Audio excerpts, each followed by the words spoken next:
Okay, people. Okay. Calm down. Calm down. We are in the building.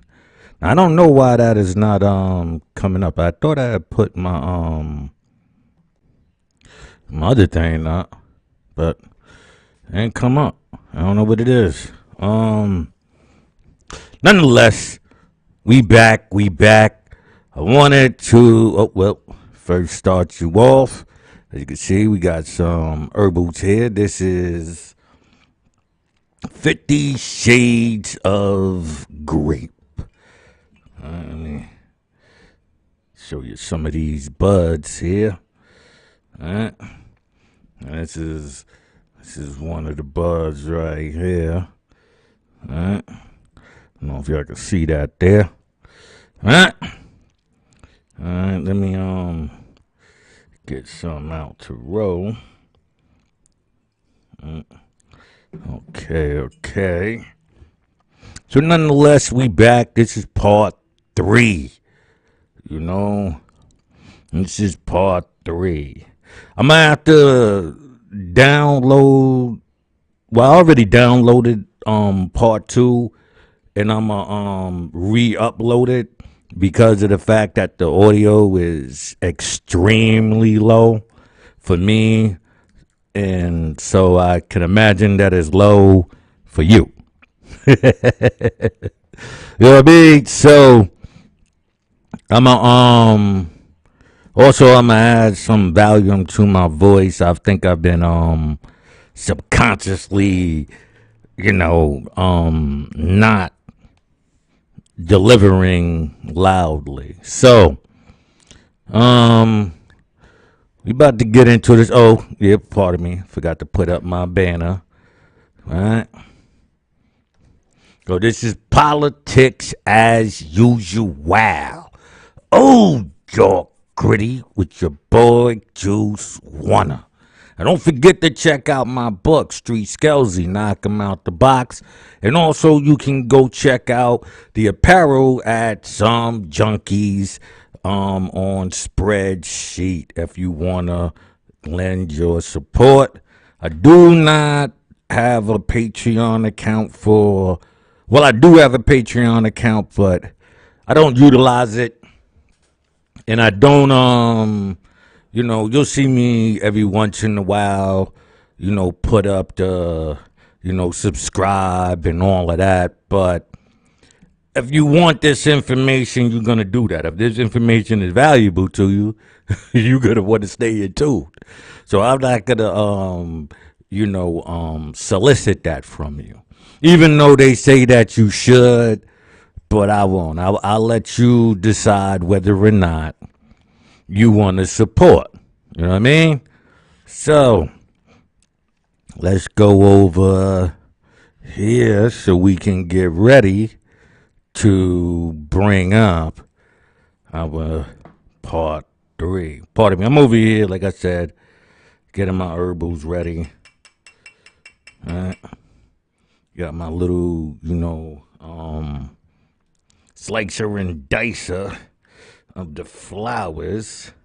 I don't vape. I got a vape, but I don't know what it is. It's just, I don't know.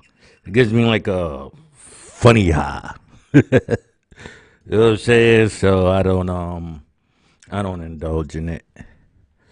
But I do like it. So don't think that I'm not, supporting the vape. It's just that I don't think it's a high for me. Push this over here. All right. Anybody who know, I don't do Dutches. Not a slave to the master.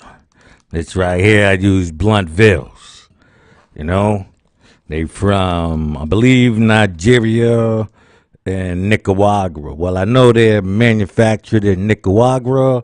They have a spot out in Bristol, Pennsylvania. What else? Yeah, that's about it. So we support Nicaragua. All right. As you know me, I'm always on it like this. This is not a new thing. All right? So, let me get this right. So, we're going to get into more on how does hypnotism work, who's behind this, and how is this system being used against you. I'll be using Will Smith as an example. As you know, I always mentioned Chris Rock, especially ever since Fargo season 4, which is very insightful on Freemasonry, as well as the movie The Witches. All right. And, mainly I use that and the reference to Will Smith. Well, y'all don't know. Y'all haven't, I haven't put it up here. So you'll be getting that information on how this all went down for him. All right, people talk about humiliation, rituals, and whatnot, and I give it to them. At some point it could be that.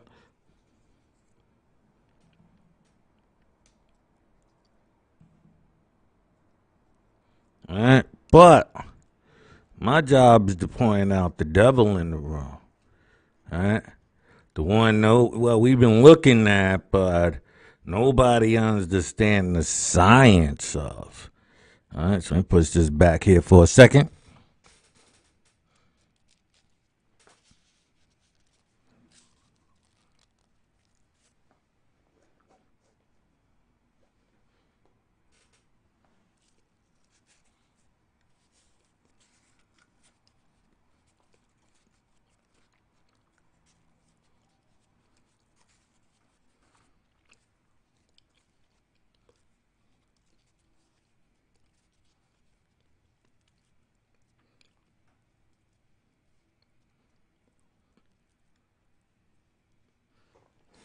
Right.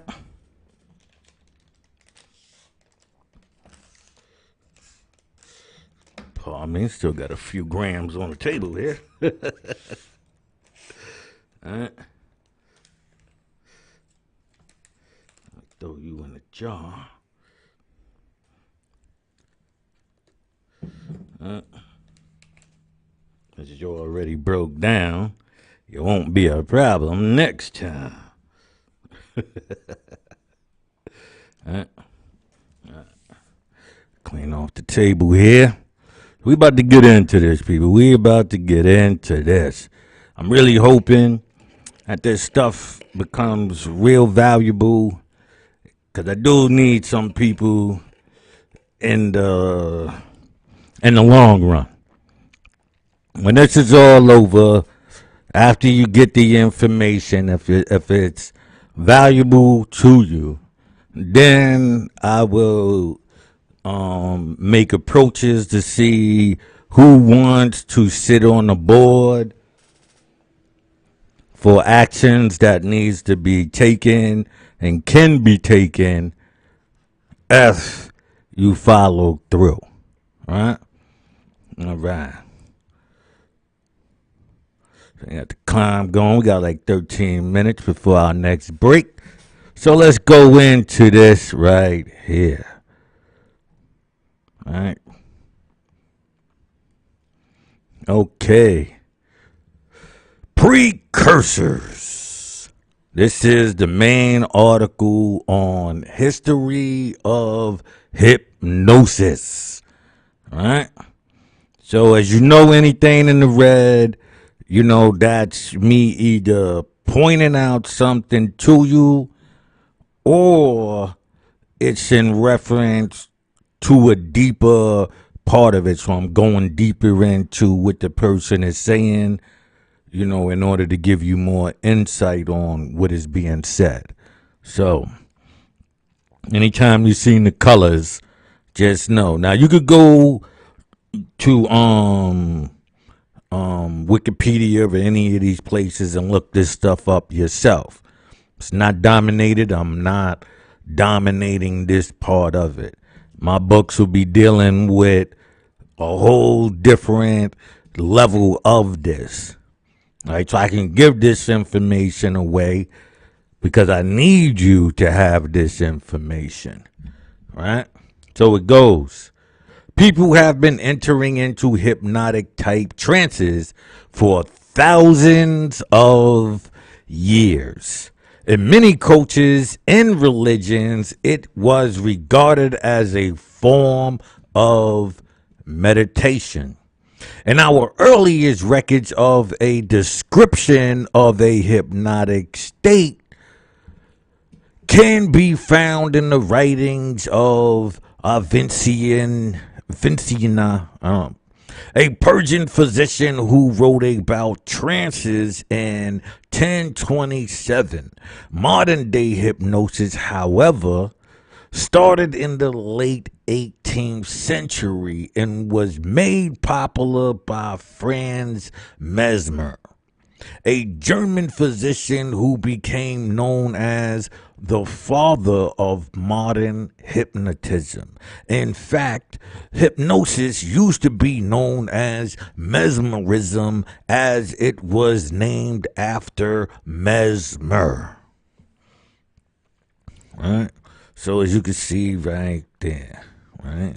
Just the fact of, it started in what you know today started in the 18th century. If you know what is happening. So I got to break down the system that you know today, right? Mesmer held the opinion that hypnosis was a sort of mystical force that flowed through the hypnotist to the person being hypnotized. But his theory was dismissed by critics who assisted that there is no magical element to hypnosis. Abbey Ferrari, a Luso-Goan Catholic monk, was one of the pioneers of the scientific study of hypnosis, following on from the work of Franz Mesmer. Unlike Mesmer, who claimed that hypnosis was mediated by animal magnetism, Faria understood that it worked purely by the power of, pardon me here, suggestion. Let me open up my what's the name to hold on a minute here. I didn't like that. All right. Let me open this up real quick. Let's go into layers. Alright, let me open up my camera. Alright.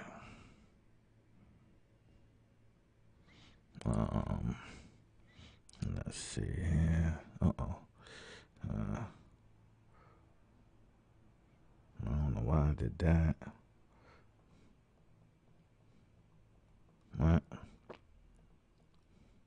Oh, so I guess I'm only limited to this right here until I fix this what's the name? The screen. Nonetheless, suggestion. So this is the same thing that got Will Smith caught up. And we will be getting into this tactic that's trained. It's not like an accident. Oh, and I'm eating a beef patty, so you're going to have to deal with me.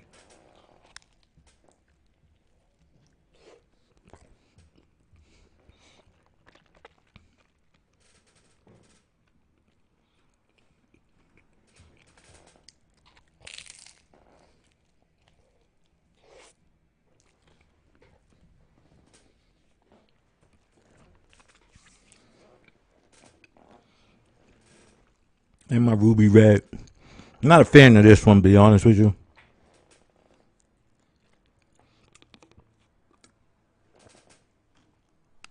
But it is what it is. Right? Couldn't find the Tropicana. Okay. Before long, hypnosis started finding its way into the world of modern medicine. Right? I want y'all to pay attention to that. Right? Actually, I should have probably highlighted that for you. Right?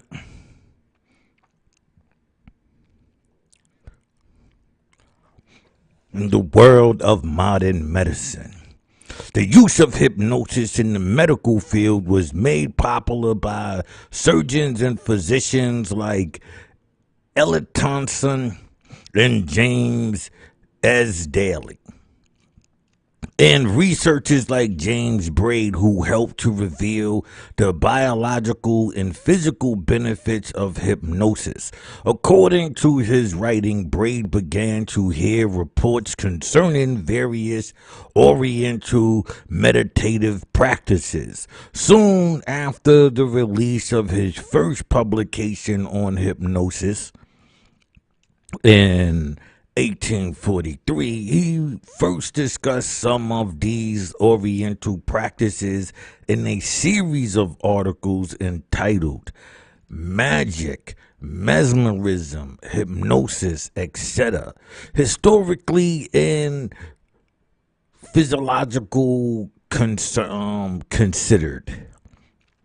He drew allegories between his own practices of hypnosis and various forms of Hindu yoga, meditation, and other ancient spiritual practices, especially those involving voluntary burial and apparent human hibernation.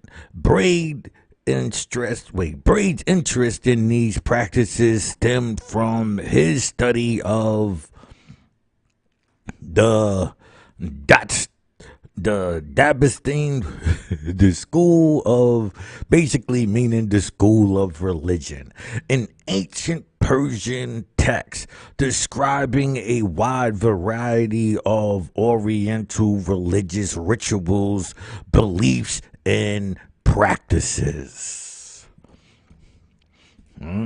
So we into Persia again. Late May 1843, a gentleman residing in Edinburgh. I have a reason for this being there. This is going to come up majorly, right? Personally known to me, who had long resided in India, favored me with a letter expressing his approbations of the views which had published on the nature and causes of hypnotic and mesmeric phenomena. In corroboration of my views, he referred to what he had previously witnessed in Oriental religions and recommended me to look into the Einstein. Let me pull this up for you here. All right. Hold on. You should be able to pull it up, right? Oh no, it's not. Hold on, maybe on this one. Yeah. All right, we can pull this up for you real quick. All right. School of Religion is a Persian language work that examines and compares South Asian religions and sects in the mid-17th century. The work, whose authorship is uncertain, was probably composed of about 1655 CE. The text title is also translated as Masmin. Okay, the text is known for its chapters of the known during the time is the person, right? All right, so this is just what it is. Sometimes I just like to give it to you just so you know. I don't like to dominate the information here, right? All right. Book lately published for additional proof of the same effect. On much recommendation, I immediately sent for a copy of the Dabistan, in which I found many statements corroborative of the fact that the Eastern saints are all self-hypnotizers. Adopting means essentially the same as those which had recommended for similar purposes. Although he rejected the transitional metaphysical interpretations given to those phenomena outright, Braid accepted that these accounts of Oriental practices supported his view that the effects of hypnotism could be produced in solitude without the presence of any other person, as he had already proved in his own satisfaction with the experiments he had conducted in November 1841. And he was correctional between many of the metaphysical Oriental practices in his own rational neurohypnotism, and totally rejected all of the fluid theories of magnetic practices of the mesmerist, as he later wrote. All right. And it goes. And as we got 8 minutes, we're about to go on break in 8 seconds. 4, 3, 2, 1.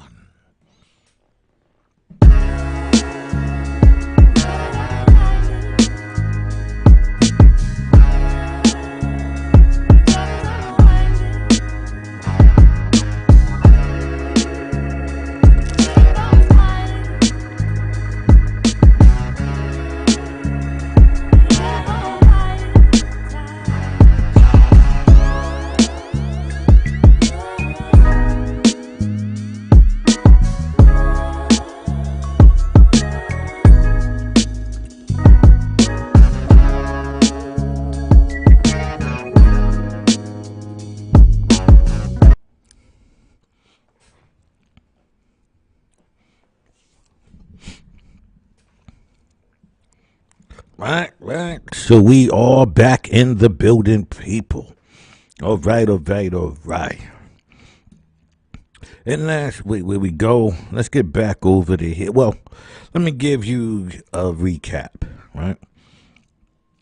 So far we understand that, I hope we understand that hypnotism is suggestion, and one could actually put themselves in this state. Say you want to read certain books or whatever the case may be. So it's all based on suggestion and not some outside entity outside of you wanting to accept what is being given to you.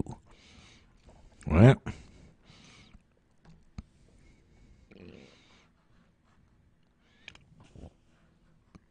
And as much as patients can throw themselves into the nervous sleep and manifest all the usual phenomenons of mesmerism, though their own unaided efforts, as I have so repeatedly proved, by causing them to maintain a steady fixed gaze at a point, concentrating their whole mental energies on the idea of the object looked at, or that the same way arises by the patient looking at the point of his own finger, or as the Magi of Persia or Yogi of India have practiced for the last 2,400 years for religious purposes, throwing themselves into their ecstatic trances by each maintaining a steady fixed gaze on the tip of their own nose. It is obvious that there is no need for an extratic influence to produce the phenomena of mesmerism. Meaning, at that time they was trying to rub magnets over people and stuff like that, and it was proven that it's the hustle that gets them. It's not what they're doing. People are mesmerized by this act, and so they get fascinated with it and pulled in. Right? It goes. The great object in all these processes is to induce a habit of abstraction or concentration of attention in which the subject is entirely absorbed with one idea or train of thought, which he is unconscious of or indifferently conscious to each other's object, purpose, or action. Right? So what I'm saying, what is being said is simple, right? Say you watching TV. As you watching TV, you are engulfed in what they told you the show or the movie is about, right? So if you're watching Avengers, right? Say you watching Avengers, so you initially walk into there with the coming attractions, the fighting, these things. That's what you are focused on. So as you are focused on this, the messages can be implanted. Just like when you watch TV shows and you see the large influence of homosexuality, gay, and these things come into the show. And even more so versus what you see is what the statements are. You see, because you're so engaged into it that you will overlook the suggestions. So then when you are out on the street and people incite you with certain things, you won't even be aware that these are the triggers. Based on what you saw there, these people here can control that trance state by using you to propel an argument or other things. There's different levels to how you can be used in this common sense of a thing. You understand what I'm saying? Like, we say common sense, so how to use this common sense against you. Right? And so that's why when you watching these TVs and they came up with Netflix and chill, and these are not by accident. These are the things to engage you or force you into, because if you don't participate in these things, then you are the problem. You see, so it's forcing you to get your medication based on your happiness with the people around you. So if your girl wants to Netflix and chill, you gonna get that medication. Right? Because you don't want to argue. If you say, nah, turn the light on because I don't want to watch the TV in the dark, you're going to get into a confrontation. If you say, no, I don't want to lay down while I'm watching this TV show, I'd rather sit up and be active while it's going on, you are going to have a conflict. And so right there, they make sure that you will get your dose. If you are not strong enough to say these things, like, yo, listen, I don't watch TV in the dark. I don't like watching TV laying down. You know what I mean? And all of those things are considered to be intimate. We're going to explain how all of these things put you into this bind, right? So, hold on, let me start my clock up again. I don't know why it wasn't going, but nonetheless, okay. So, Avicenna, right, from 980 to 1037, a Persian physician documented the characteristics of the hypnotic trance state in 1027. At that time, hypnosis as a medical treatment was seldom used. The German doctor Franz Mesmer reintroduced this in the 18th century. Pay attention to that once again. Hypnosis as a medical treatment, seldom used. Right? Let me make you green. Hypnosis, right? Hold on. Excuse me. So it goes. At the time, hypnosis as a medical treatment was seldom used. It was the German doctor Franz Mesmer who reintroduced it in the 18th century. All right, so let's get into Franz Mesmer. 1737 to 1815. Believe that there is a magnetic force or fluid called animal magnetism. You still hear people running around with this as if it's an actual fact to this day.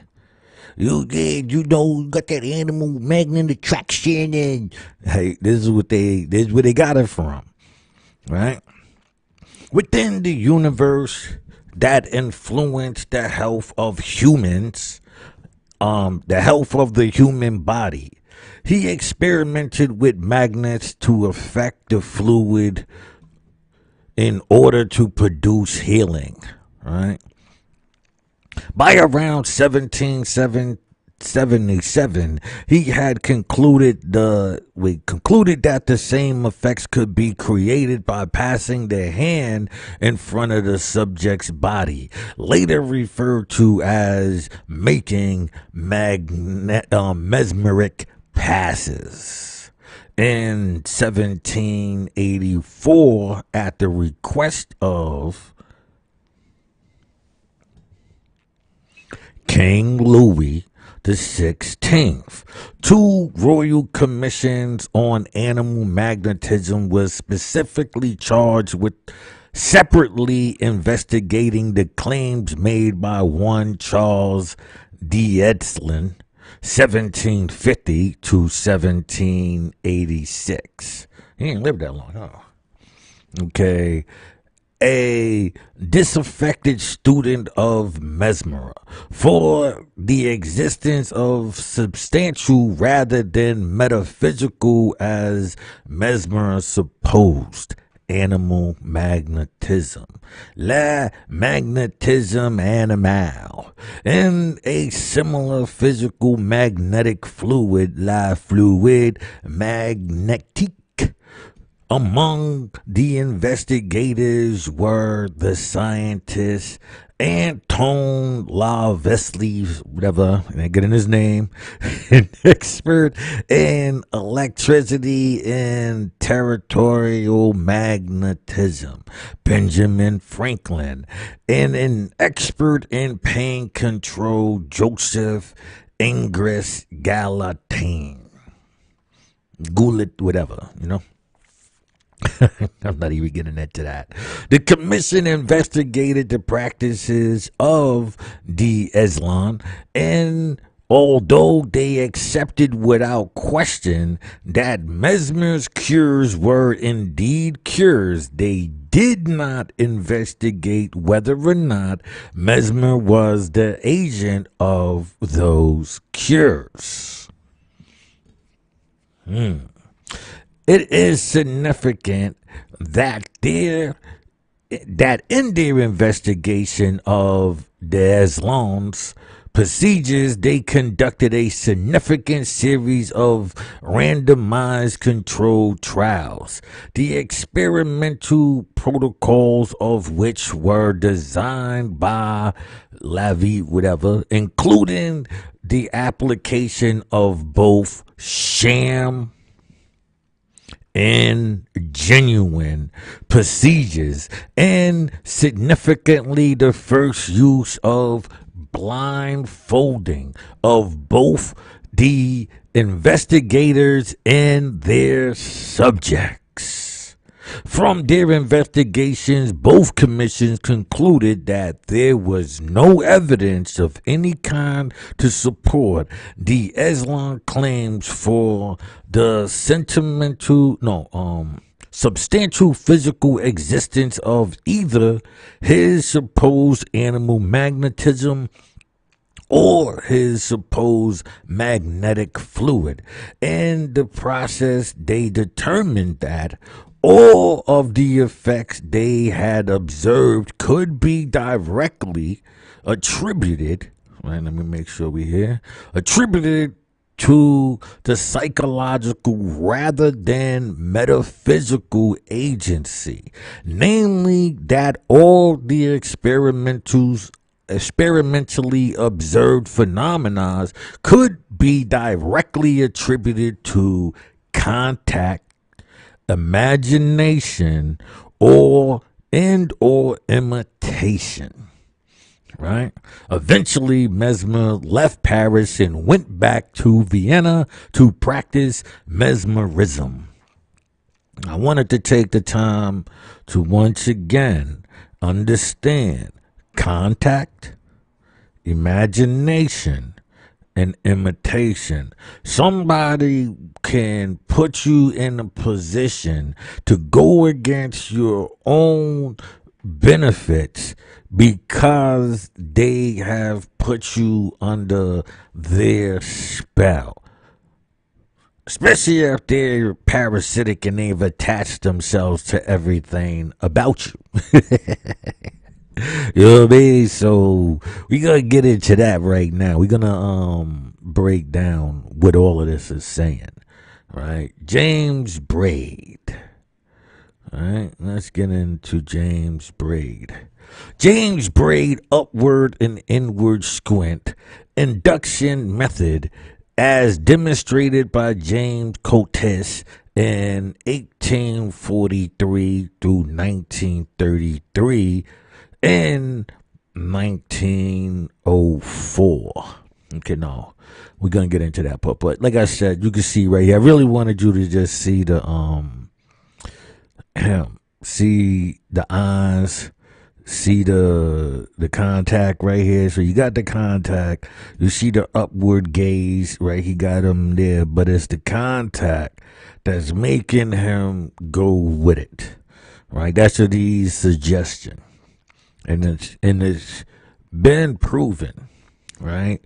Following the French committee's findings, Dugald Stewart, an influential academic philosopher of the Scottish school of common sense, right? I want y'all to, we're gonna let me see if I can pull this up for you here. All right, hold on.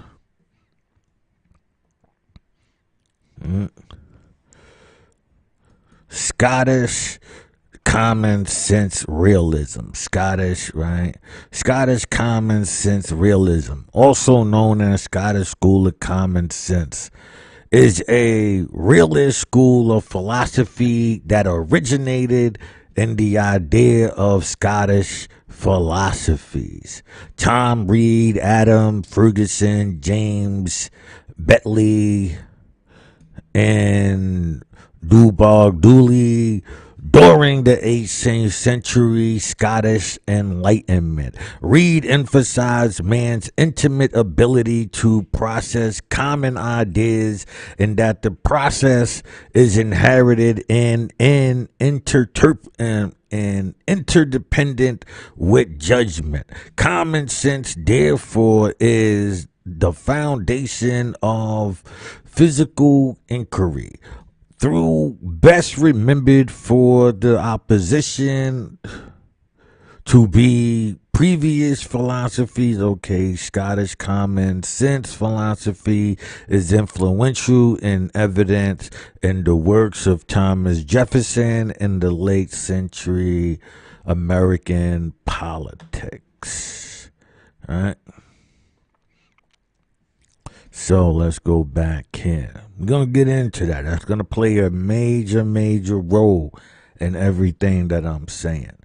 Encourage physicians and the elements of the philosophy of the human mind. 1818. To salvage elements of mesmerism by replacing the supernatural theory of animal magnetism with a new interpretation based on common sense, laws of psychological and physiology. Braid quoted the following passage from Stewart. It appears to me that the general conclusion established by Mesmer's practice with respects to the physical effects of the principles of imagination. Right, where are we at? Principles of imagination. Right? More particularly in cases where they cooperated together or incomparably more curious than if he had actually demonstrated the existence of his boasted science of animal magnetism. Nor can I see any good reason why a physician who admits to efficiency of the morale psychological agents employed by Mesmer should in the exercise of his profession scruple a copy whatever process are necessary for subjecting them to his commands, any more than that should hesitate about employing a new physical agent such as electric or galvanism. Meaning, in other words, he's trying to say, listen, man, don't go and put people in fucked up situations, because you simply don't understand that these are a bunch of fucking idiots who will go with anything. So there's nothing like, whether you use magnets, electricity, whatever the case may be, right? Because it's based on suggestion, imagination, and intimidation, emulation, right? In Braid's day, the Scottish School of Common Sense provided the dominant theory of academic psychology, right? And Braid referred to other philosophies within the tradition throughout his writing. Braid therefore revised the theory and practice of mesmerism and developed his own method of hypnosis as a more rational and common sense alternative. I hope you understand. So we have two schools, right? Just how you have York, Scottish rites, and this, that, and the third. You have these two schools arguing over your brain. It may here be request for me to explain that by the term hypnotism or nervous sleep, which frequently occurs in the following pages. I mean particular conditions of the nervous system, into which it may be thrown by artificial conventions.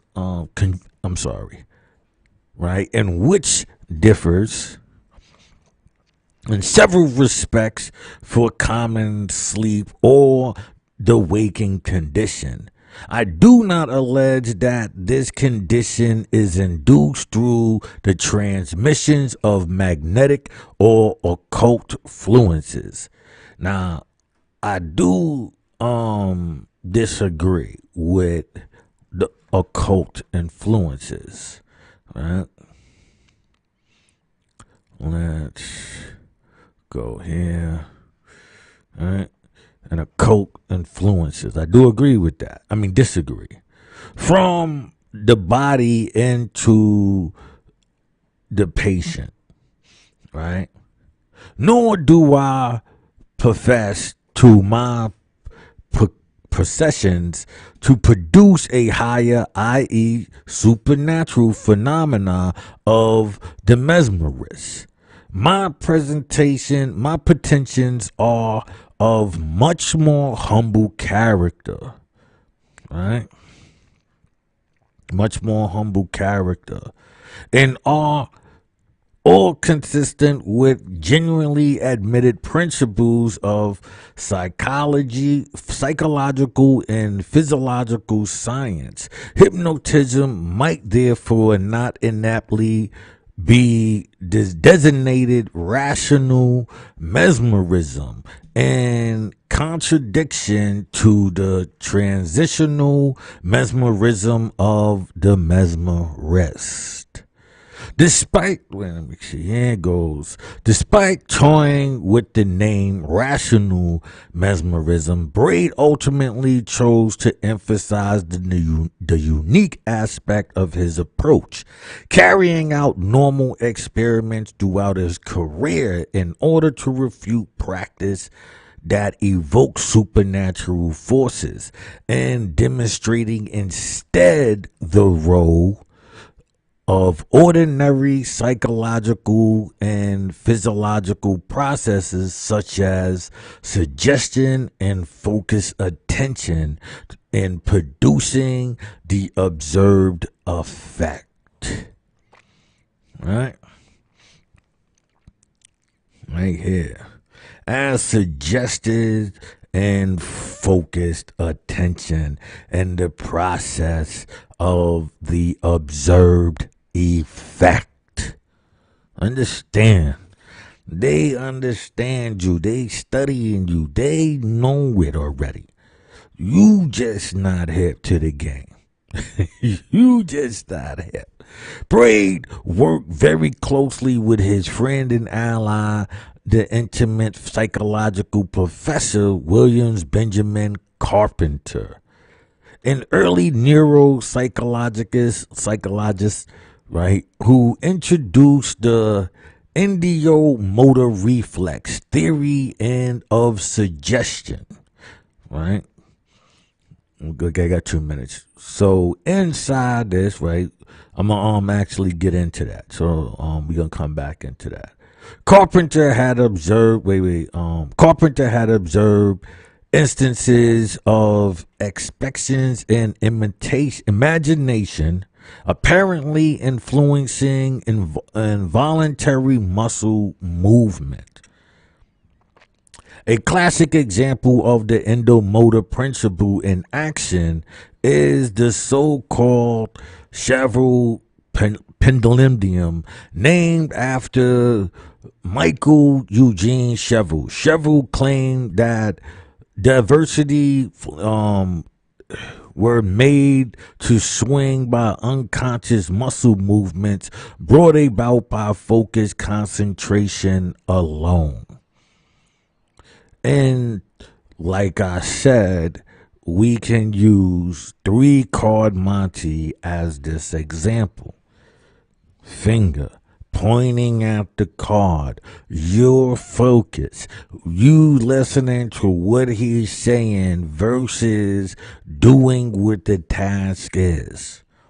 Being distracted by the people around you, listening to them.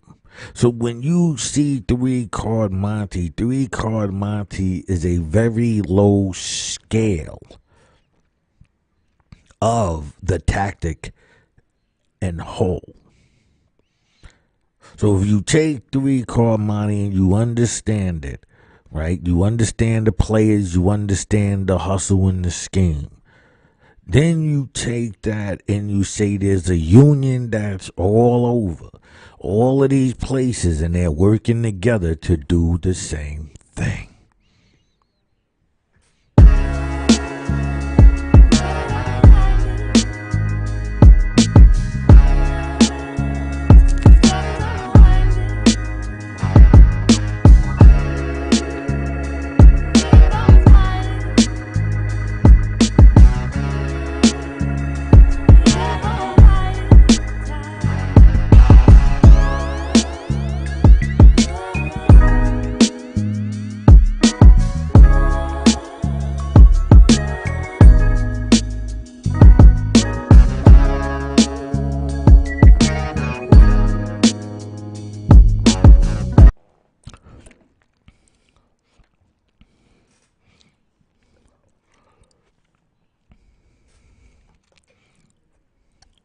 All right.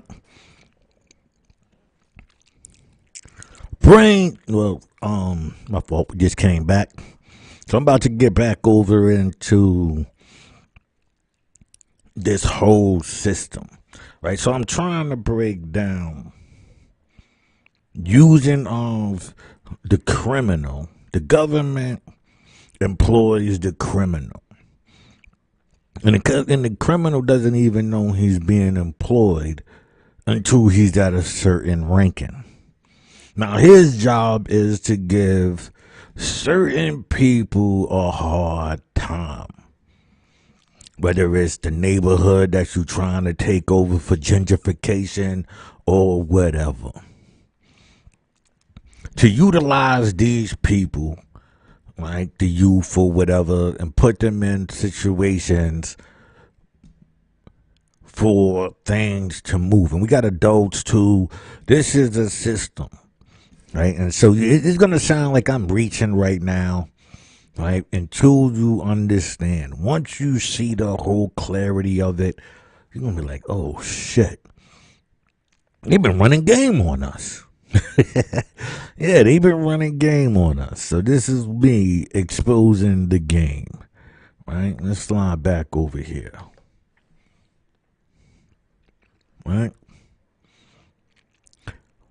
Braid soon assimilated Carpenter's observation into his own theory, realizing that the effects of focusing attention was to enhance the endomotor reflexes response. Like I said, you doing the card or the shell game, you pointing and you saying certain things can definitely get a reflex response to naturally point at what you want them to point at. Right?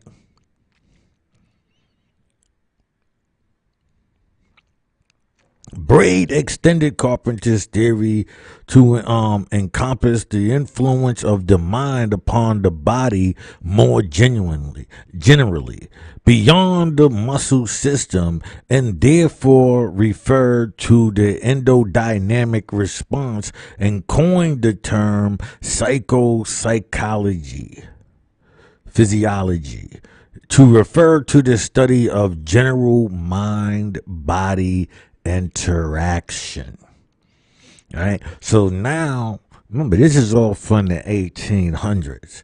They have all of that time to study you, study your actions, use these avenues to recall money dudes and all of these people to run the test on you to see how accurate their observations are. Right? In his later works, Braid reserved the term hypnosis in cases in which subjects entered a state of amnesia resembling sleep. For other cases, he spoke of the endodynamic principles to emphasize that the eye fixation inducing technique works by narrowing the subject's attention to a single idea or train of thought. Monotheism, which amplified the effect of the consequent dominant idea upon the subject's body by means of the endodynamic principle. Right? So he's letting you know.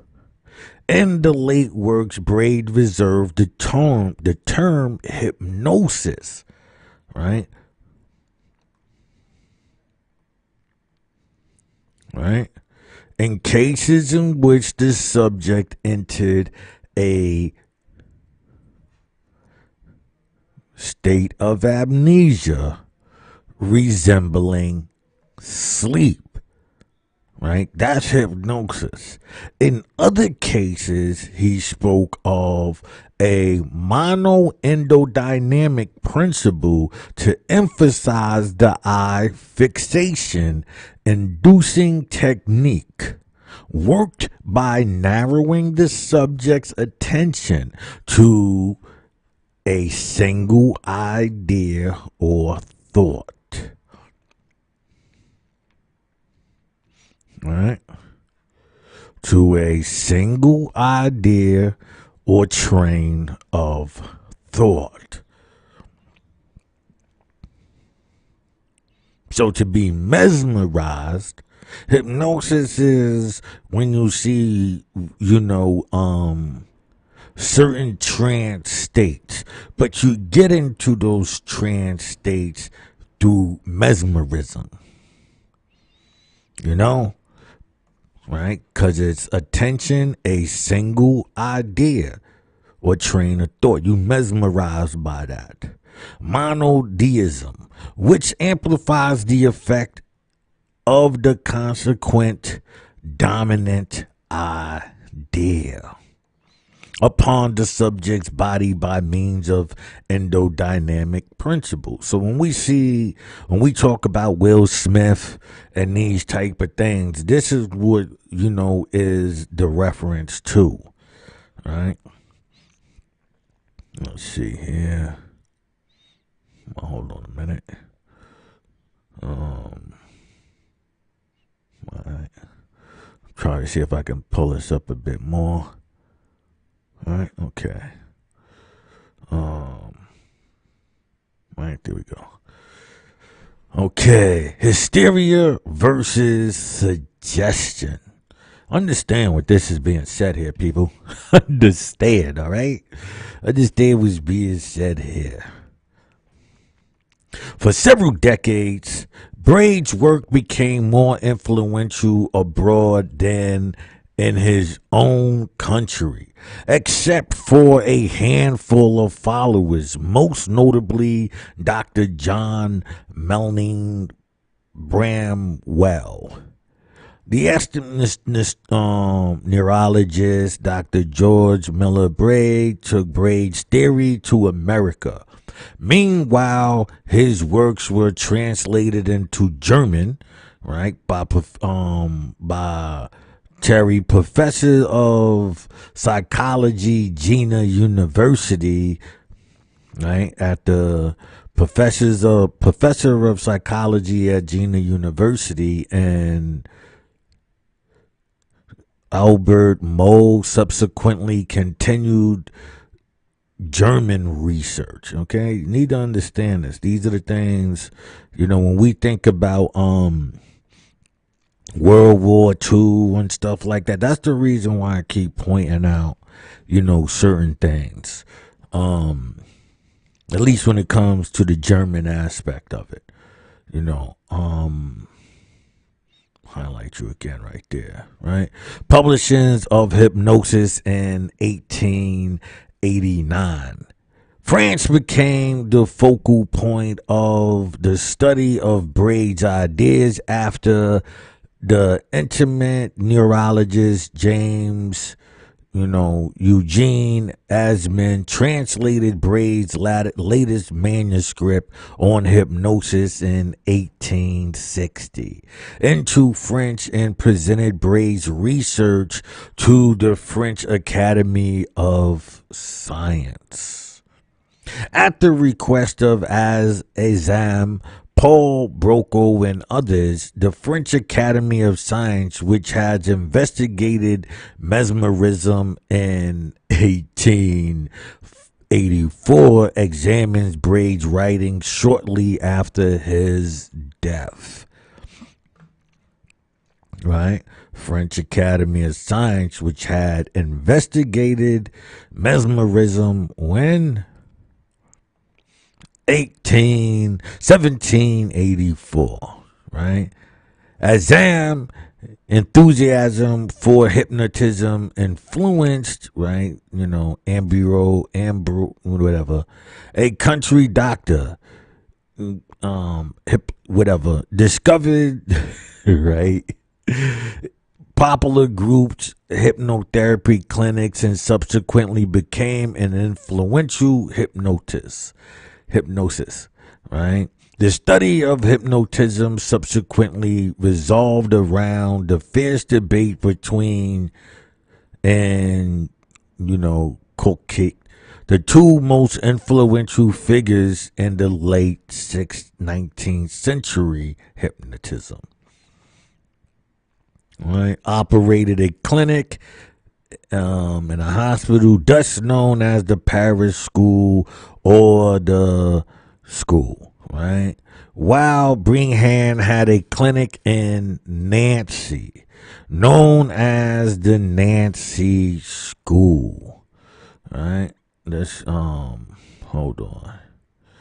Let's go here for you real quick. I want you to see this, all right?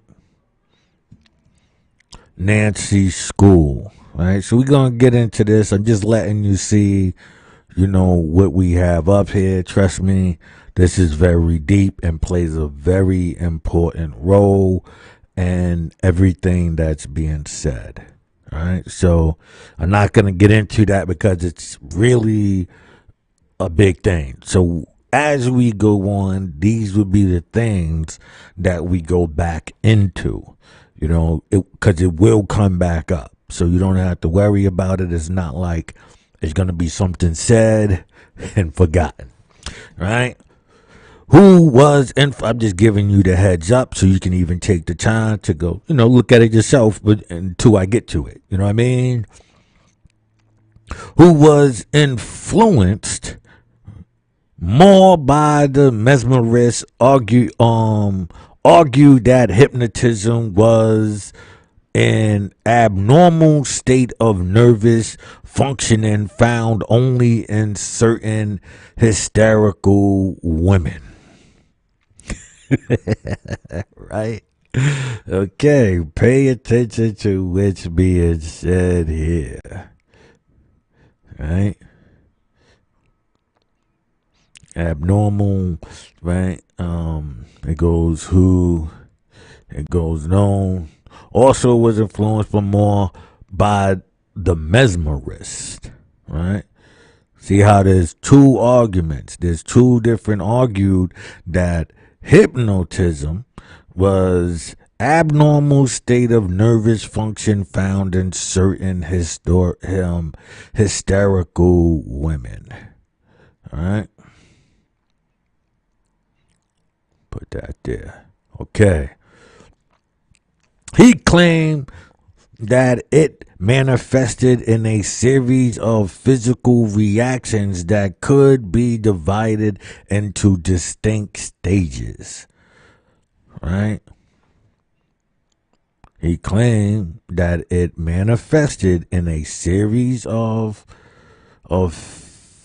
physical reactions that could be divided into distinct stages.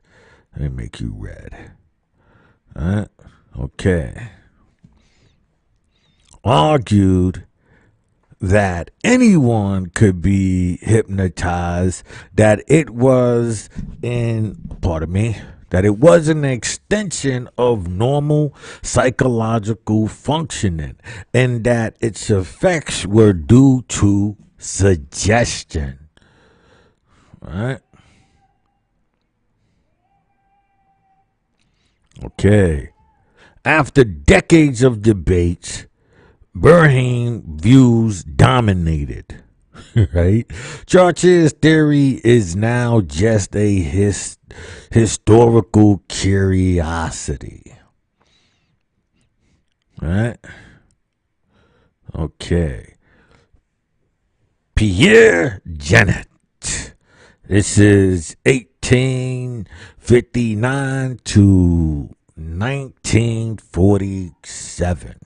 Now, as we see, I'm taking you through the progression of this, and for you to understand that I'm fully aware of what I'm saying, so I'm not just, spruing off anything, and I'm going to take you to the culprits. Okay. So, it goes, reported studies on hypnosis subjects in 1882. Cockert subsequently appointed him director of the physiological laboratory at the, in 1889. After Janet had completed his doctorate, which dealt with psychological automatism, in 1898, Janet was appointed psychological lecturer at the Sorbonne. In 1902, he became chair of experimental and competitive psychology at the College of de France. Janet reconciled elements of his views with those of Bernheim and his followers, developing his own sophisticated hypnotic psychotherapy based upon the concept of physiological dissociation, which at the turn of the century rivaled Freud's attempt to provide a more comprehensive theory on psychotherapy. Now, we go into Freud. Now, I always tell people, the whole pause, whoa, that whole, thinking gay is a psychological play on your brain. It's called a Freudian slip. Right? And so when you hear people do one thing, say that, then you have, the street promotion is, we're talking gays, the pants hanging and booty bandits and stuff like that. And then you take the TV shows that show you, 1940, 1960, the gangs, and this is what they were doing. So you're planting an image into the people's head through these elements. That's why I don't play those games. That's why I don't subscribe to that bullshit. The founder of Psychoanalyst studied hypnosis at the Paris School and briefly visited the Nancy School. Right? Let me put this up here again. Like I told you, these are the things you should pay attention to. Right? At first, Freud was an enthusiastic proponent of hypnotherapy. He initially hypnotized patients and pressed on their foreheads to help them concentrate while attempting to recover supposedly repressed memories. And he also began to emphasize hypnotic regression and abreaction as a therapeutic method. He wrote a favorable encyclopedia article on hypnosis, translated one of Bremen's work into German, and published an influential series of case studies in his colleague Joseph entitled Studies of Hysteria, 1895. This became the founding text of the subsequent tradition known as hypnoanalysis or regression hypnotherapy. However, Freud gradually abandoned hypnotism in favor of psychoanalysis, emphasizing free association and interpretation of the unconscious. Struggling with the great expanse of time that psychoanalysts required, Freud later suggested that it might be combined with hypnotic suggestion to hasten the outcome of treatment, but that would probably weaken the outcome.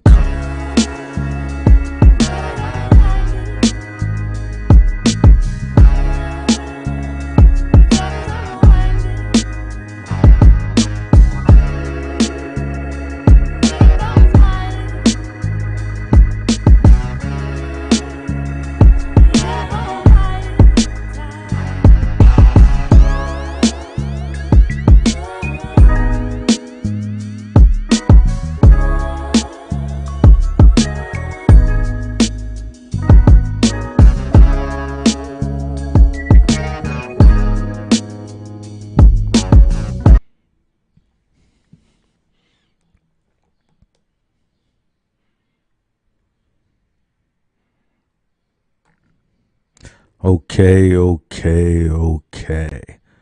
So we back, right? We're gonna finish this Freud part. Oh, let me put up my ad real quick. Yes, this is politics as usual. Old York Gritty. It's your boy Juice Warner. And don't forget to check out my book, Street Skelzy, Knock 'em Out the Box. And also go check out Some Junkies Apparel. Yeah, well, you can support us. We don't ask you for monies for supporting this show. Support us where you can walk away with something as well. All right. I'm about to get back into this. Pardon me, I'm over here lighting up, as you could see.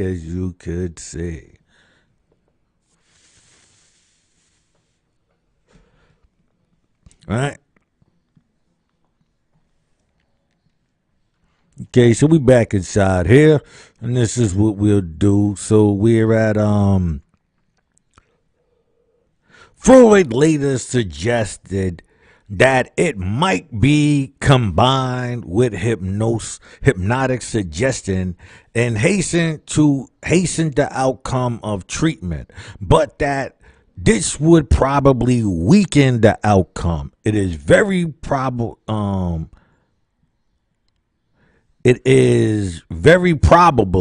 that the application of our therapy into numbers will compel us to alloy the pure gold of analysts plentifully with the copper of direct hypnotic suggestion. Forgive me, you see the once I start smoking, everything slows down for me. So you see, it's the weed, goddammit. All right, let me tell. Apartment went out. take a few more puffs, and then we're gonna get into this. You're gonna have to deal with me here. You know what? I'll just smoke later. Where we at? Okay. Hypnotic progression and hypnotic analyst. Only a handful of Freud's followers, however, were significantly qualified in hypnosis to attempt the synthesis.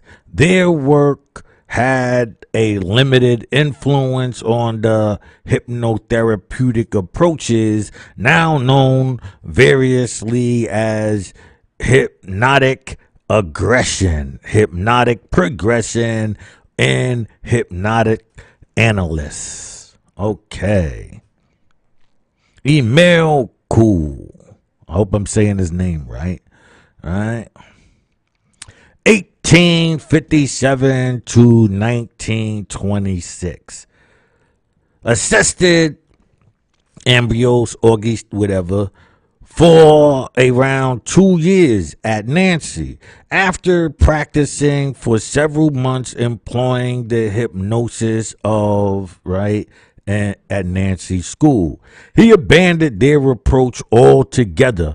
Later, developed a new approach, 1901, based on braid style hypnotism, directly hypnotic suggestions, and ego strengthening, which eventually became known as, right, whatever, right? But I want to, focus on this, right? Direct hypnotic suggestion, right? Hold on, pardon me here. All right. Direct and ego strengthening, which eventually became known as La Method Co-Chair, the co-chair method. According to Charles, Coulter founded what became known as the New Nancy School. A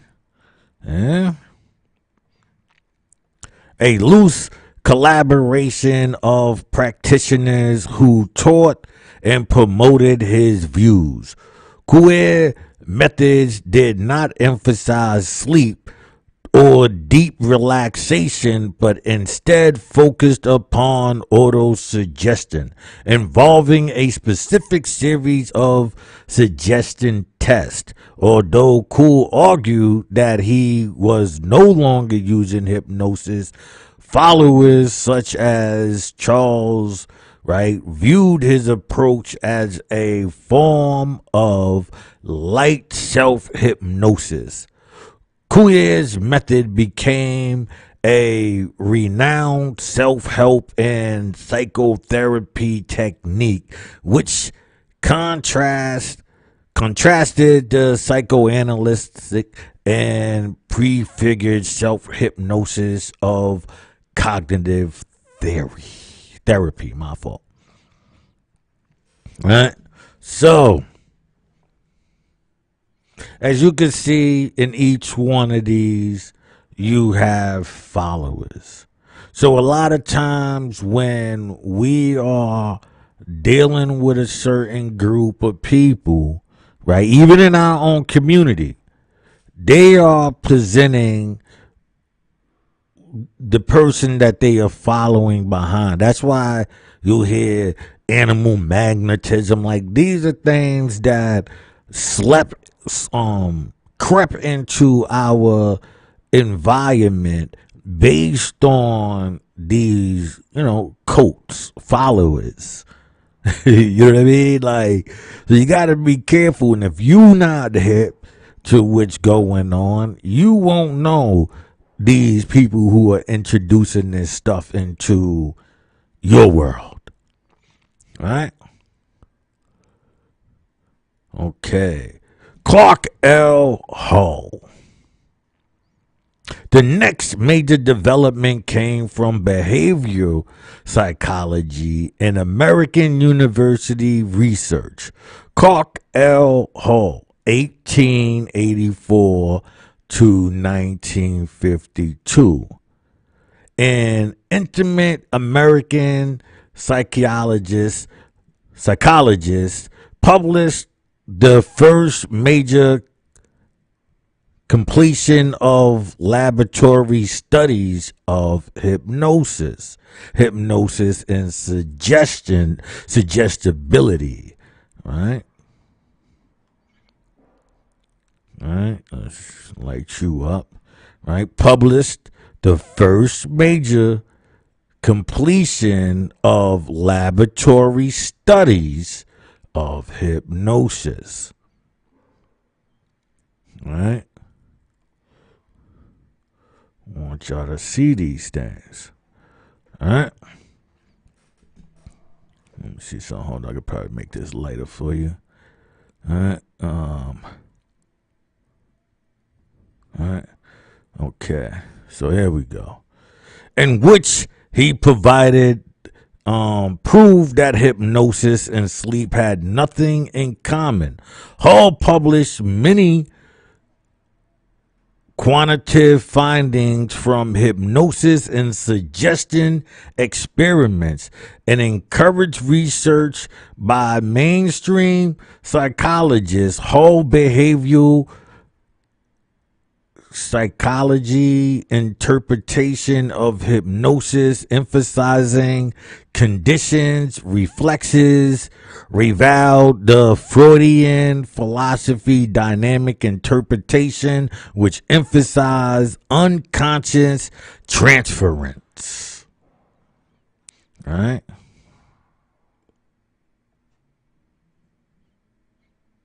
All right. So now you know, right? All right. So it says Hull published many quantitative findings. Pardon me here. Okay, Star is filming. That's my man. I like a lot of his content. Okay. So emphasis unconscious transfer. All right. Dave Ellman. Although Dave Ellman, 1900 to 1967, was a noted radio host, comedian, and songwriter, he also made a name as a hypnotist.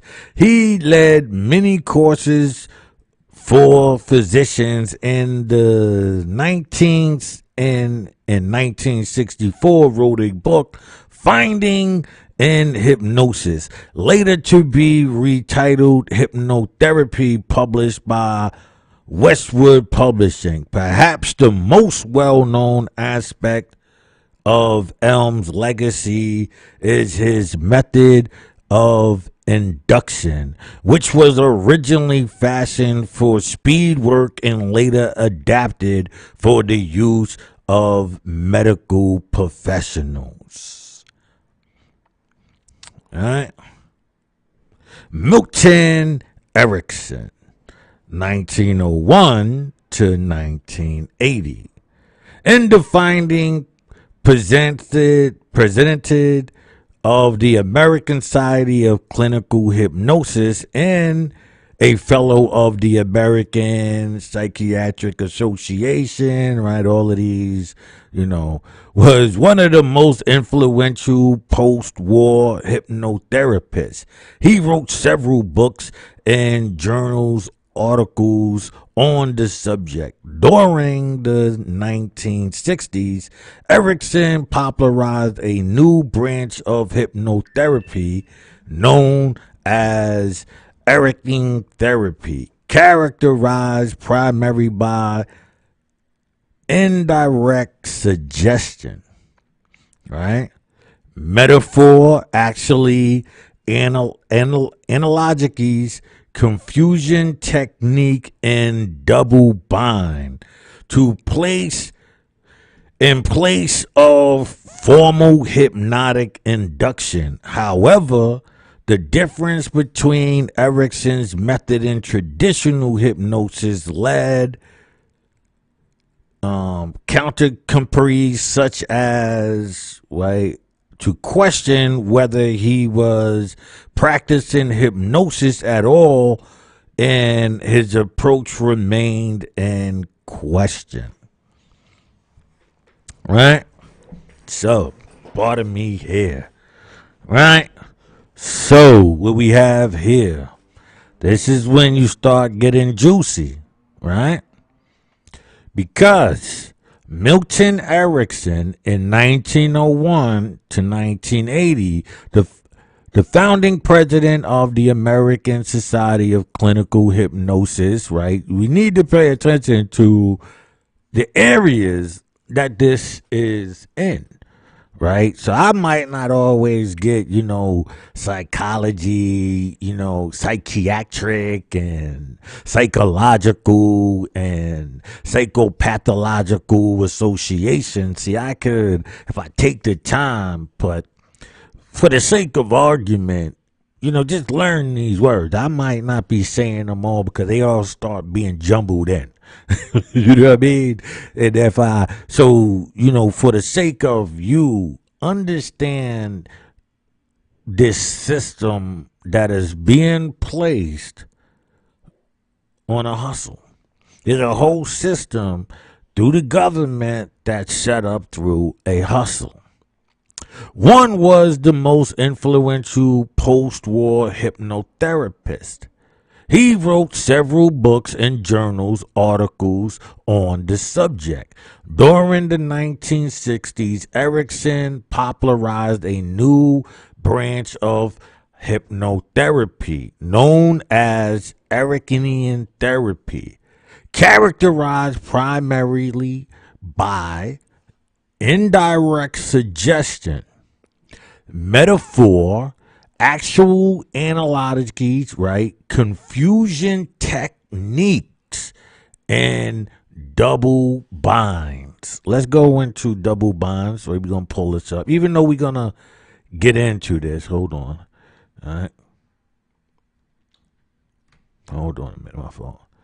All right. Even though we're going to get into this, right? Double bind. Right, in which an individual or groups receive two or more receptional conflicting messages in some scenarios within families or romantic relationships. Right, so I didn't want to get into no more. This right here is very deep, so I don't even want to. I'm just giving you the heads up in the direction we will be going. All right, so we will be covering the double binds in place of formal hypnotic inductions. However, the difference between Erickson method and the traditional hypnotism led contemporaries such as Andre Wesengolf to question whether he was practicing hypnosis at all, and his approach remained in question. Erickson had no hesitation in presenting any suggested effects as being hypnosis. Whether or not the subject was in a hypnotic state, in fact, he was not hesitant in passing off behavior that was dubiously hypnotic and being hypnotic. Let me bring that back for you, right? It goes, Erickson had no hesitation in presenting any suggested effects as being hypnosis. Whether or not the subject was in a hypnotic state, in fact, he has not hesitated in passing off behavior that was dubiously hypnotic as being hypnotic. But during numerous witnessed and recorded encounters in clinical, experimental, and academic settings, I need you to understand this, in clinical, experimental, and academic settings, all right? Erickson was able to evoke examples of classic hypnotic phenomena such as passive and negative hallucinations. Oh, positive and negative hallucinations, right? Hold on. I don't know what this is. Anthea, right? Anagales, and childbirth and even terminal cancer patients, right? Calapathy, regression to provable events and subjects, early lives, and even into infertility reflexology. Erickson stated in his own writings that there was no correlation between hypnotic depth and therapeutic success, and that the quality of the applied psychotherapy outweighed the need for deep hypnosis. In many cases, hypnotic depth was to be pursued for research purposes. All right. So now we up to ticker 7. All right. Attention to suggestion. Let me make sure we're in the right one. I think I should end this on this one right here. Right, so we can get into this on the next one.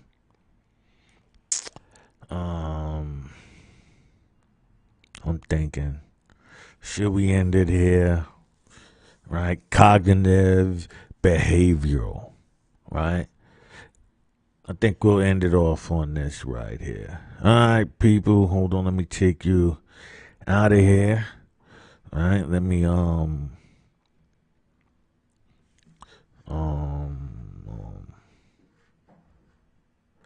right, let me.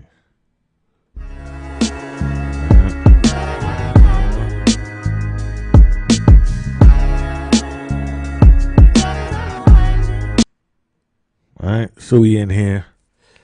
All right, I just want to pull up my ads real quick as I talk to you. Smoke a little isms. All right. So what I'm doing is showing you a school, right? A system